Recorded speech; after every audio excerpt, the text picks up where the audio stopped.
Hello, this is America Today with Margaret Jones. Today, we're introducing a new segment called TV History with Cindy Adams. Thank you very much, Margaret. This is Cynthia Adams here on your favorite segment of TV History. Today, I'll be taking you guys back in time to the Progressive Era, which was a period of Reconstruction where the United States began to rebuild after the Civil War, from 1865 to 1877. It also refers to the process the federal government used to readmit the Confederate States.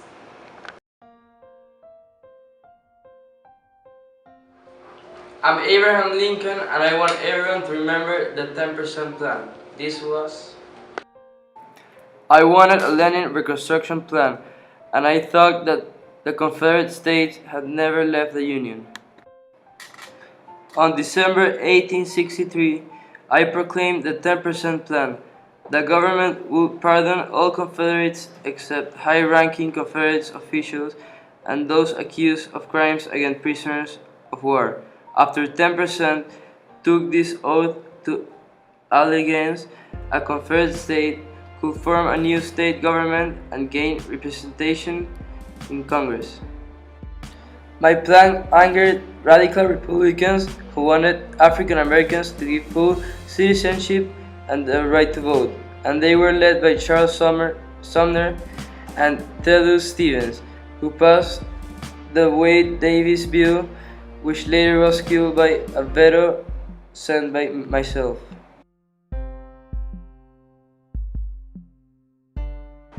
Hi, I am Andrew Johnson, and I also had a plan. And it was that I declared that many southeastern states could be readmitted to the Union if they swear allegiance. Also, pay war debts and ratify the 13th Amendment.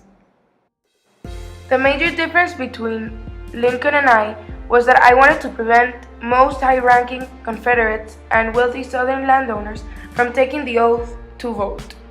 I also forgave more than 13,000 Confederates.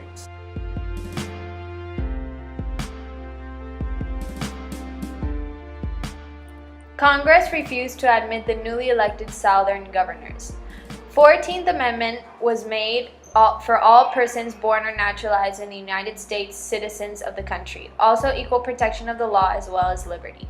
Reconstruction Act of 1867 did not recognize state government formed under Johnson and Lincoln plans and didn't ratify the 14th Amendment. The 15th Amendment was introduced by radicals, and it stated that no one can be kept from voting because of color, race, or previous conditions of servitude. The radicals had tried to impeach President Johnson. To impeach is to charge someone with misconduct in office. Johnson had fired Secretary of War Edwin Stanton, but it had been appointed by Lincoln, not by Johnson, so the Tenure Act didn't apply. He went to trial, but that he found innocent at the end. It was also done to keep Stanton, who was the radicals' ally.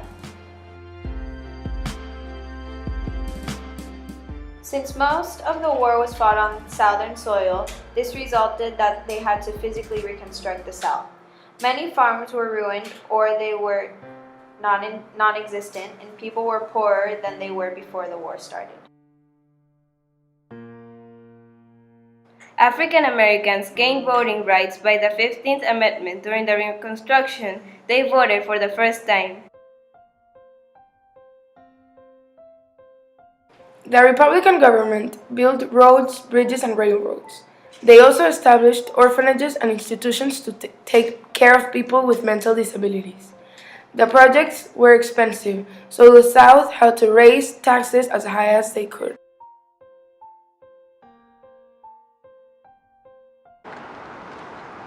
We're going to get some new opportunities. Yes, let's leave the norm. We're going to have opportunities in new colleges for African Americans, schools. Yeah. These are all our belongings.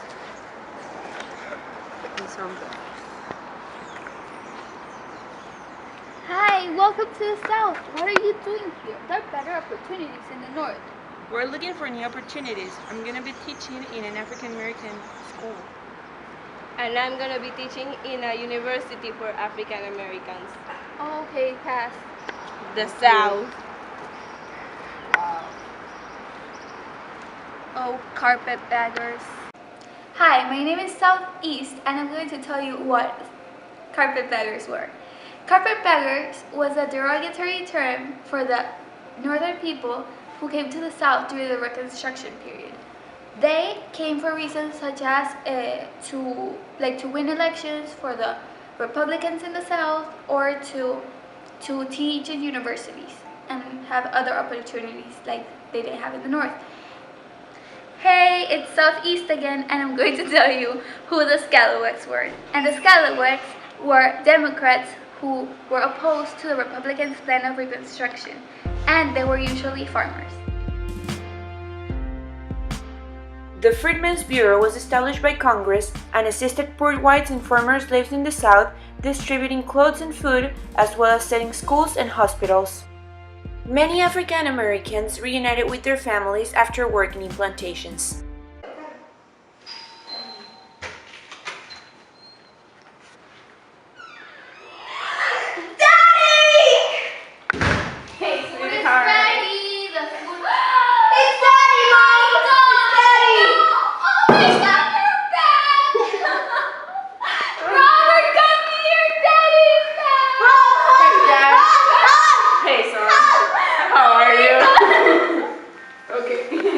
About 80% of African Americans were illiterate, but during the Reconstruction they sought education by establishing schools and colleges.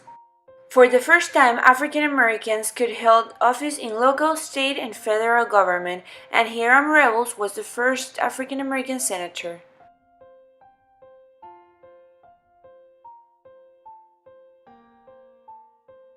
During the Civil War, a lot of acres were used to develop cotton. And now plantations suffer a shortage of workers, mainly because many people died at war and children, now that they were free, refused to work on them. Sharecropping was when landowners divided their land and gave each worker a few acres, along with seeds and tools.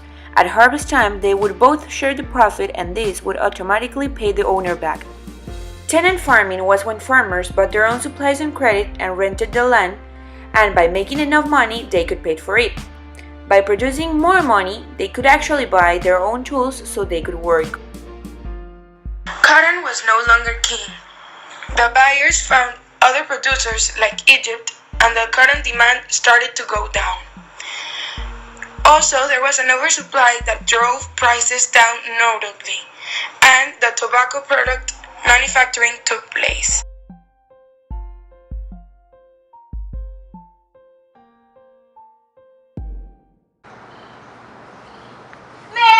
Please hide me in your house. They want to kill me. Now they're gonna kill us. Stop! Who's Oakland? You can't have any rights! You can't protect them! Hey. Help!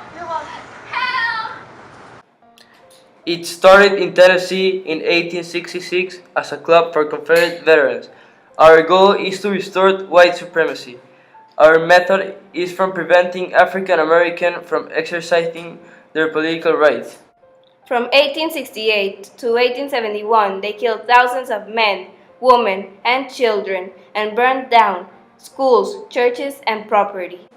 Most victims were African Americans and whites who tried to help them by educating them, giving them shelter, or buying their crops. This message is for all of my future generations, so they never forget the struggle we had from the Ku Klux Klan. They wanted to prevent us African Americans from having economic and political progress. President Grant started to appoint friends and family for positions in his government who turned out to be dishonest. That's why he wasn't chosen for re-election in 1876. Business people were convinced that business profits would continue increasing, but they were wrong about it. Investors took more debt than they could ever handle, so they suffered the consequences. This caused the Panic of 1873. Smaller banks closed and the stock market temporarily collapsed. This panic led to a 5-year economic depression, which brought a period of reduced business activity and high unemployment. The Reconstruction era ended with the Compromise of 1877, which was an agreement between Rutherford Hayes and Samuel Tilden, for the election and the demands for his to be the leader. Well, that's a wrap for all our documentaries on the Progressive Era, and I hope you enjoyed our segment of TV history, and I hope you watch another one. Back to you, Margaret. Thank you, Cindy. I hope you learned a lot, and I'll see you tomorrow on America Today. Help! Help! Esta gracia que tú tienes, yo ni lo creo.